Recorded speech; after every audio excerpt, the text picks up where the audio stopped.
Hi there, ये MGT 503 principles of management की short lecture series का 8 लेक्चर है। और इसके अंदर आपको मेन पॉइंट्स करवाए जाएंगे और ये स्लाइड भी आपसे शेयर की जाएगी। सो क्लासिकल के अंदर हमारे पास साइंटिफिक मैनेजमेंट है, ब्यूरोक्रेटिक मैनेजमेंट है और एडमिनिस्ट्रेटिव मैनेजमेंट है। सो एडमिनिस्ट्रेटिव मैनेजमेंट में हमारे पास है हेनरी फ्योल, जो कि एक माइनिंग इंजीनियर थे और उसके बाद वो MD बन गए थे 1888 में। एक फ्रेंच इंडस्ट्रियलिस्ट थे और इनकी माइनिंग की और मेटलर्जिकल जो कंपनी है वो आज भी वर्क कर रही है सेंट्रल फ्रांस में। So being a top manager, इन्होंने जो है वो डेवलप की थ्योरी जिसको सिखाया जाता है उनको जिनके पास एडमिनिस्ट्रेटिव रिस्पॉन्सिबिलिटीज़ है। सो फ्योल ने आइडेंटिफाई किया प्लानिंग को, ऑर्गेनाइजिंग को, कमांडिंग को, कोऑर्डिनेटिंग को और कंट्रोलिंग को, और इसी चीज़ को यहाँ पर भी दिखाया जा रहा है। सो एडमिनिस्ट्रेटिव अप्रोच क्या है? एक ऐसी अप्रोच है जो कि फोकस करती है प्रिंसिपल्स को जिनको मैनेजर यूज़ करते हैं ताकि वो कोऑर्डिनेट कर सकें, यूनिफाई कर सकें इंटरनल एक्टिविटीज़ को ऑर्गेनाइजेशन की। और फ्योल ने पब्लिश किए 14 प्रिंसिपल्स ऑफ मैनेजमेंट 1949 में, और वो आपके सामने मौजूद हैं, लेकिन आपको ये काफ़ी छोटा दिखाई दे रहा होगा, तो एक एक करके इनको देखते हैं। सो पहला है division of work. Division of work में क्या होता है कि पूरा का पूरा जो वर्क है ऑर्गेनाइजेशन का उसको डिवाइड कर दिया जाता है इंडिविजुअल्स के दरमियान, और डिपार्टमेंट बनाए जाते हैं।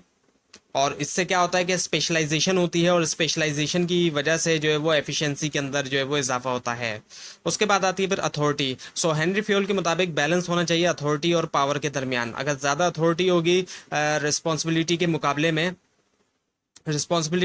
में अगर ज़्यादा अथॉरिटी दे दी जाएगी तो मैनेजर उसका मिसयूज़ कर सकता है। और अगर अथॉरिटी से ज़्यादा रिस्पॉन्सिबिलिटी दी जाएगी तो जाहिर बात है फ्रस्ट्रेशन फील होगी। तो अथॉरिटी और रिस्पॉन्सिबिलिटी के दरमियान एक बैलेंस होना चाहिए। उसके बाद है फिर डिसिप्लिन। अब डिसिप्लिन का मतलब ये होता है कि रिस्पेक्ट होना, जो रूल्स हैं रेगुलेशन है ऑर्गेनाइजेशन की उनके बारे में। सो रिस्पेक्ट होनी चाहिए जो ऑर्गेनाइजेशन के रूल्स हैं और रेगुलेशन हैं उनकी।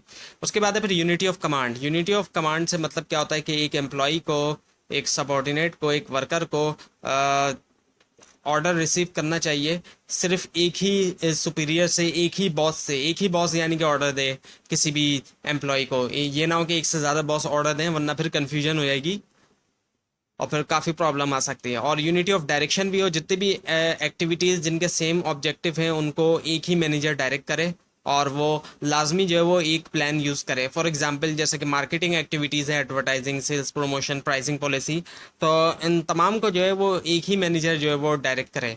उसके बाद है subordination of individual interest to the general interest, यानी कि अपने ज़ाती मफाद से ज़्यादा जो ऑर्गेनाइजेशन का जो मफाद है उसके बारे में जो है जारी बात है उसके बारे में सोचना चाहिए, यानी कि तरजीह देनी चाहिए। एक्चुअली ज़ाती मफाद के ऊपर जो ऑर्गेनाइजेशन का मफाद है उसको तरजीह देनी चाहिए एम्प्लॉयज़ को। उसके बाद है फिर रेमुनरेशन। रेमुनरेशन जो है वो प्राइस है जो सर्विस दे रहा है एम्प्लॉय, और एम्प्लॉयर जो सर्विस जो दे रहे हैं उसकी जाहिर बात है एक प्राइस है, उसकी कीमत है। जाहिर बात है हर कोई सर्विस दे रहा है तो जाहिर बात है कोई ना कोई सर्विस की कीमत है। सो जो पे होना चाहिए वो फेयर होना चाहिए दोनों के लिए, एम्प्लॉय के भी और के लिए भी और एम्प्लॉयर के भी लिए भी। उसके बाद है फिर सेंट्रलाइजेशन। सेंट्रलाइजेशन जो है इसमें क्या है कि बैलेंस होना चाहिए सेंट्रलाइजेशन और डिसेंट्रलाइजेशन के दरमियान। उसके बाद है फिर स्केलर चेन। स्केलर चेन जो है इसको चेन ऑफ कमांड जो है, चेन ऑफ कमांड और स्केलर चेन ये दोनों एक ही चीज़ें हैं, कभी चेन ऑफ कमांड और कभी स्केलर चेन कहा जाता है। ये जो है एक ये फॉर्मल लाइन होती है अथॉरिटी की, कम्युनिकेशन की और रिस्पॉन्सिबिलिटी की एक ऑर्गेनाइजेशन के अंदर। उसके बाद है फिर ऑर्डर। तमाम चीज़ों का जो है वो ऑर्डर होना चाहिए, और इंसानों का भी जाहिर बात है सही जगह पे, इंसान भी जाहिर बात है सही जगह पे होना चाहिए। सो जितने भी लोग हैं और जितनी भी चीज़ें ऑर्गेनाइजेशन की वो एक ऑर्डर के अंदर होनी चाहिए।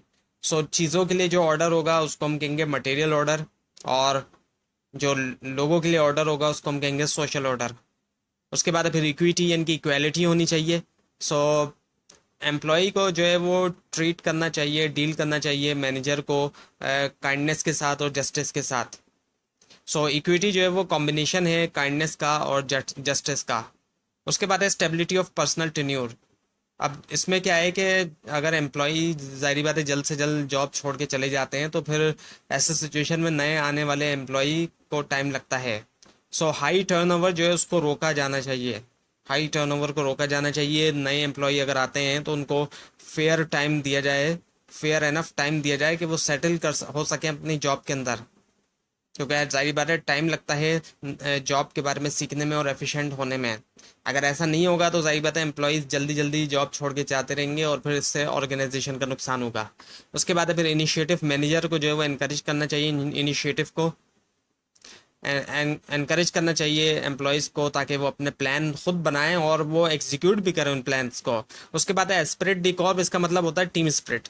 सो मैनेजमेंट को क्रिएट करना चाहिए यूनिटी, कोऑपरेशन और टीम स्पिरिट अपने एम्प्लॉयज़ के दरमियान। सो अब आपने सोचना है कि कौन सी थ्योरी है। सो पहला है how am I managing lectures of your session, किस तरीके से मैं मैनेज कर रहा हूँ लेक्चर्स जो है आपके सेशन के, और आपका रोल क्या है क्लासरूम के अंदर, और what is my theory of learning. So अपने आप से आपने जो है वो सोचना है एक्चुअली कि ये कौन सी थ्योरीज है। सो उसके बाद है बिहेवियरल, इसके अंदर हॉथन एक्सपेरिमेंट्स है, ह्यूमन रिलेशन व्यूज़ है और बिहेवियरल साइंस है। सो बिहेवियरल व्यू पॉइंट, इसके नाम से ही पता चल रहा है कि ये ह्यूमन बिहेवियर के बारे में है। सो इस व्यू पॉइंट ने इंसानी जो बिहेवियर को समझने और जो एम्प्लॉय को कामयाबी की तरफ तरगीब देने की अहमियत पर जोर दिया है। तो ये हुआ लेसन नंबर 8। आपको अगर इस बारे में कोई क्वेश्चन है तो नीचे कमेंट कीजिए, और इस पूरी सीरीज को देखने के लिए इस चैनल को सब्सक्राइब कीजिए, बेल आइकन के ऊपर क्लिक कीजिए। Thanks for watching this video.